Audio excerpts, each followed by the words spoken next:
For the repair of the Hyundai generator controller, the following procedures were necessary: replacement of various electronic components and general cleanup of the unit.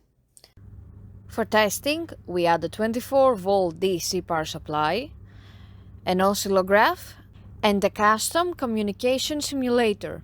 Soon as we turn on the power supply, we can see the LED indicators of the unit lighting up, and we can also see the green LED indicator of the communication simulator lighting up, which means that the communication with the unit was successful. We can also see the communication of the unit on the oscillograph screen.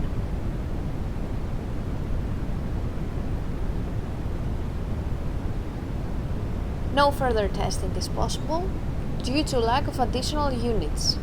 It is now clear that the generator controller is working successfully and is ready to be delivered to the customer.